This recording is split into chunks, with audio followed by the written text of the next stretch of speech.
আমার কাছে মনে হয় জীবনে আশা বা কোনো কিছু চাওয়ার থেকে নিজের স্বপ্নটাকে বড় করে দেখা উচিত। কারণ জীবনে যদি আপনার স্বপ্নটা বড় থাকে তখন দেখবেন সেই অসম্ভবকে সম্ভব করার জন্য আপনি কত কিছু করতে পারছেন। এগুলো আপনার মানসিক শক্তিকে বৃদ্ধি করে। তাই স্বপ্নটাকে রাখতে হবে আকাশের সমান, যেটা ছুঁতে হলে খুবই কষ্ট হবে, কিন্তু পাওয়ার পর তার শান্তি জীবনকে অন্য জায়গায় নিয়ে যাবে। আসসালামু আলাইকুম, কেমন আছেন সবাই? আমি এশা। ওয়েলকাম টু স্টোরি অফ এশা। সকালে ঘুম থেকে উঠেই বারান্দায় চলে এসেছি। আমার কামিনী গাছটার নিচ থেকে উপর পর্যন্ত থোকায় থোকায় এত ফুল ধরেছে যে আমি এর থেকে চোখ সরাতে পারছি না। একটু ভালোবাসা এই গাছগুলো এত উজাড় করে ফেরত দেয়, মাঝে মাঝে আমি এদের কাছে আসলে চোখে পানি চলে আসে।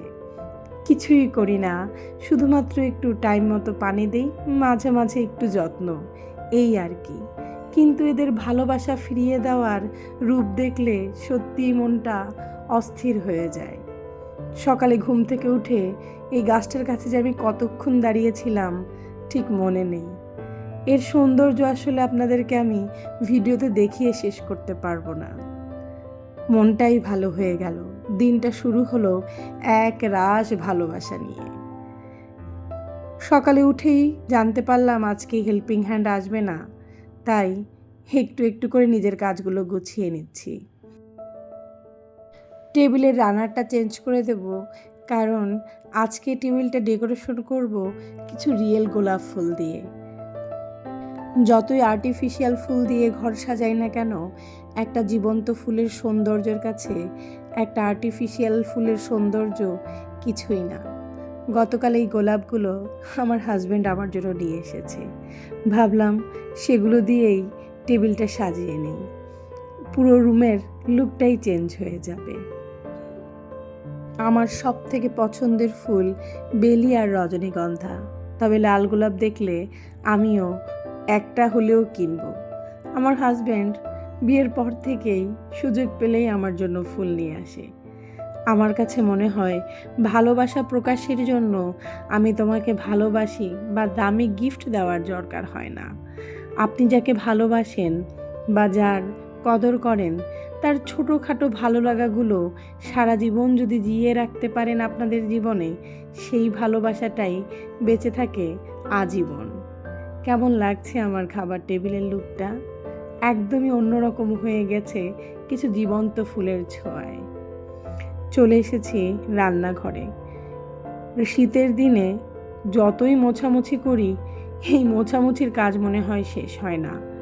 এক সাইড পরিষ্কার করতে করতে পরের সপ্তাহে দেখি আবার সেই সাইড নোংরা হয়ে গেছে। অ্যাকোরিয়ামটা কালকে রাতে আমার হাজব্যান্ড পরিষ্কার করে ফেলেছে, কিন্তু সামনের দিকটায় বেশ বালি পড়ে আছে, সেটাই ভালো করে মুছে নিচ্ছি। আমার রান্নাঘরের উপরের যে কাউন্টার টপ, এটা হচ্ছে ব্ল্যাক কালারের টাইলস বা মার্বেলের মনে হয়, যার কারণে প্রচুর ধুলা পড়ে এবং সেটা খুব ভিজিবল লাগে আপনি যদি একদিন বাদে একদিন একটু মোছা না দেন। নিজের কাছেই কেমন জানি অস্থির লাগে। যেহেতু সারাদিন আমি রান্নাঘরেই কাটাই বলতে গেলে, সেই রান্নাঘরটা যদি একটু পরিষ্কার না থাকে তাহলে কি হয়? আমার মা তো বলে আমার নাকি মোছামুছির রোগ আছে। কি করব বলুন? এই বাসায় এসে এটা আরও বেড়ে গেছে, এই শুধুমাত্র ব্ল্যাক কালারের কাউন্টার টপ হওয়ার কারণে।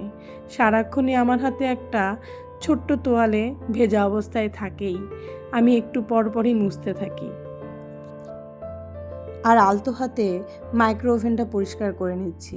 আমার বাসার মাইক্রো ওভেনটা মনে হয় আমার থেকেও বেশি কর্মঠ, তার কারণ সে একটু সময়ও ছুটি পায় না। একজনের পর একজন এটাতে হয় পানি গরম করছে, নয়তো খাবার গরম করছে, সারাক্ষণই চলতে থাকে। তাই আমি এটার উপর কভার দিয়েও বেশি দিন রাখতে পারি না, ওই ধরেন আধা ঘন্টা মতো। কারণ মাইক্রো ওভেনের উপরে কভার দিয়ে চালানো উচিত না, এটা প্রচুর গরম হয়ে যায়, তো তাই সেটা কিন্তু মাইক্রো ওভেনের জন্য বেশ খারাপ। আর মাইক্রো ওভেনে কোনো খাবার বা পানি গরম করার পরে চেষ্টা করবেন এর ডোরটা একটু সময়ের জন্য হলেও খুলে রাখতে। এতে কি হয়, ভিতরে যে গরম বাষ্পটা তৈরি হয় সেটা বেরিয়ে যায়, যার কারণে আপনার মাইক্রোওভেনটা অনেক দিন ভালো থাকবে। যেহেতু হেল্পিং হ্যান্ড আসেনি, তাই বেশ কিছু কাজ গুছিয়ে চলে এসেছি একটু চা বানাতে। আমি অবশ্য খাবো না, বাবা মায়ের জন্য বানাবো। আমরা ভাই বোন বা বাবা মা কেউ তেমন একটা চা খেতে পছন্দ করতাম না। আর আমাদের বাসায় এই ঘটা করে চা খাওয়াটা কখনোই হয়নি। বাবা মা দুইজনই চাকরিজীবী থাকার কারণে সকালবেলা তারা এত ব্যস্ত ব্যস্ত বেরিয়ে যেত, যার কারণে সকালে উঠে যে সবাই মিলে চা খাবো সেই অভ্যাসটা কখনো গড়ে ওঠেনি। আমার ভার্সিটির ফ্রেন্ডরা তো আমাকে দেখে অবাক হয়ে যেত যে সারা রাত্র লেখাপড়া করে বা আমার আর্কিটেকচারাল যে কাজগুলো আছে ওগুলো করেও আমি কিভাবে চা না খেয়ে থাকি। ওরা কিন্তু ঘন্টায় ঘন্টায় চা খেত, এমনকি ভার্সিটিতে ঢুকেই ওদের অবশ্যই যেটা লাগতো সেটা চা। আর সেখানে আমি খালি মুখে বসে থাকতাম বা খুব বেশি হলে কোক বা স্প্রাইট খেতাম। আমার ফ্রেন্ডরা তো সারাক্ষণ বলতো, এশা তুই কিভাবে চা না খেয়ে থাকিস। কিন্তু চায়ের প্রতি আমার কখনোই ওরকম ভালোবাসা ছিল না। কিন্তু আজকাল দেখছি সময় পেলে চা খেতে ইচ্ছা করে, তখনই মনে হয় আমার বয়স বেড়ে যাচ্ছে। কিন্তু এখন নিজেকে একটু সংযত করছি। ওজনটা বেড়ে যাওয়ার কারণে চেষ্টা করছি চিনিটাকে একদমই কাট আউট করে দিতে। চেষ্টা করছি বললেই ভালো হবে, পারছি না মনে হয়, কারণ আমি বেশ মিষ্টি প্রেমী। মিষ্টি কিছু না খেলে আমার আসলে ভাত হজম হয় না। ভাত খাওয়ার পর আমার কিছু মিষ্টি খেতেই হবে। আগে না এই ব্যাপারটা ছিল না, দিন যত বাড়ছে এই ক্রেভিংসটা বেড়েই যাচ্ছে। এই কারণে মনে হয় ওজনটা কোনোভাবেই কন্ট্রোলে আনতে পারছি না। তবে এবার আমি বেশ আটসাট বেঁধে নেমেছি, সকালের খাবারটা একদমই স্কিপ করছি। কেবল উঠেছে আমার ছোট ছেলে, তার জন্য ডিম ভেজে নিলাম। বাচ্চা দুটো ছুটির দিনে দেরি করেই ঘুম থেকে ওঠে, কারণ ওর বাবা শুয়ে থাকলে ওরা দুপুর 12টা 12:30 পর্যন্ত ঘুমিয়ে থাকে। আমার এতে একটু সুবিধাই হয়, কারণ আমি তখন তাড়াতাড়ি করে সব কাজ গুছিয়ে নিতে পারি। না হলে উঠে গেলেই তো একটার পর একটা আবদার, কত কিছু তাদের করতে হয়। হাত মুখ ধোয়াও, খাওয়াও, সব কিছু গুছিয়ে দাও, এটা করো সেটা করো। তাই আমিও চেষ্টা করি এরা ঘুম থাকতে থাকতে সকাল সকাল উঠেই সব কাজ তাড়াতাড়ি গুছিয়ে নিতে। সব দিন যে পারি তা কিন্তু না, আমিও কিছু কিছু দিন বেশ লেট করে ঘুম থেকে উঠি। এখন একটু উঠছি কারণ বাবা মা আছে। সকালবেলা উঠে তাদের সাথে নাস্তা খেতে এবং গল্প করতে খুব ভালো লাগে। জানি না এই সুন্দর সময়গুলো জীবনে আজীবন থাকবে কিনা, তাই যতটুকু সময় আমার বাবা মাকে কাছে পাই চেষ্টা করি সারাক্ষণই তাদের আষ্টে পিষ্টে লেগে থাকতে।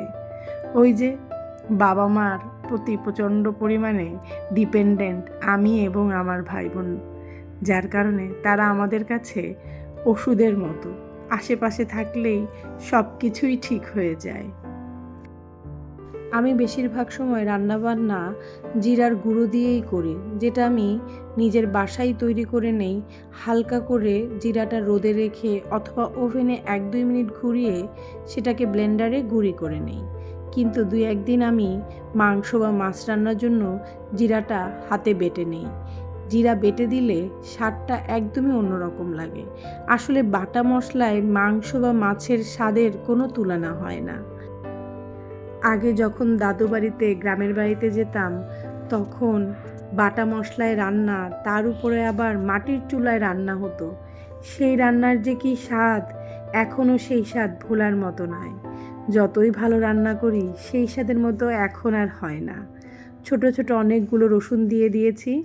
এটা আমাদের দিকের মানে দক্ষিণ অঞ্চলের মানুষজনের রান্নার একটা পদ্ধতি।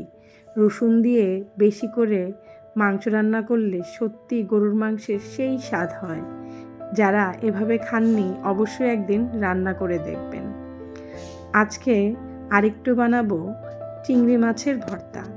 আমার সব থেকে পছন্দের একটা ভর্তা এটা, এবং বানানোও খুব সহজ। বেশি করে রসুন, পেঁয়াজ, চিংড়ি মাছ, কাঁচামরিচ আর হালকা একটু হলুদ লবণ দিয়ে একটু পানি দিয়ে ভালো করে ফ্রাই প্যানে ভাজা ভাজা করে নিতে হবে। পানিটা একটু দেই, কারণ তাতে চিংড়ি মাছটা ভালোভাবে সেদ্ধ হয়। এই আর কি, এমনভাবে ভাজা ভাজা করে নিতে হবে যেন একটা পোড়া পোড়া ভাব হয়। পরে এটা আপনি চাইলে ব্লেন্ডারে ব্লেন্ড করে নিতে পারবেন, তবে আমার কাছে মনে হয় পাটায় বেটে নিলেই সব থেকে বেশি মজা হয়। আর কি করি, 3-4টা শুকনা মরিচ বা আপনি যেরকম ঝাল খেতে পছন্দ করেন সেই অনুযায়ী তেলে ভাজা মরিচ দিয়ে ভালো করে বেটে নেই। এরপরে অল্প একটু ধনিয়া পাতা আর সরিষার তেল দিয়ে হাতে মেখে এই ভর্তার যে কি স্বাদ, অতুলনীয়। এটা দিয়েই আমি সম্পূর্ণ 1 প্লেট ভাত খেয়ে ফেলতে পারবো, অন্য কোনো কিছুরই দরকার হবে না। আর শীতকাল মানেই তো টমেটো ভর্তা, সেটাও আছে আজকের মেনুতে। সব কাজ গুছিয়ে রান্নাবান্না শেষ করে ফেললাম, আপনাদের সাথে কত গল্প করলাম। আজকের ভিডিওটা আপনাদের কাছে কেমন লাগলো অবশ্যই জানাবেন। আর ভিডিওটা ভালো লাগলে অবশ্যই একটা লাইক কমেন্ট করে আমার পাশে থাকবেন। আপনাদের ভালোবাসা আমার এগিয়ে যাওয়ার প্রথম রাস্তা, তাই আপনাদের ভালোবাসা আমার উপর সবসময়ই থাকবে আশা করছি। সবসময় আপনাদের জন্য মন থেকে অনেক অনেক দোয়া। যে যেখানে থাকেন ভালো থাকেন, সুস্থ থাকেন। আমার জন্য আপনারা দোয়া করবেন। আজকে এখান থেকেই বিদায় নিচ্ছি, আর একদিন আপনাদের সাথে কথা হবে। আল্লাহ হাফেজ।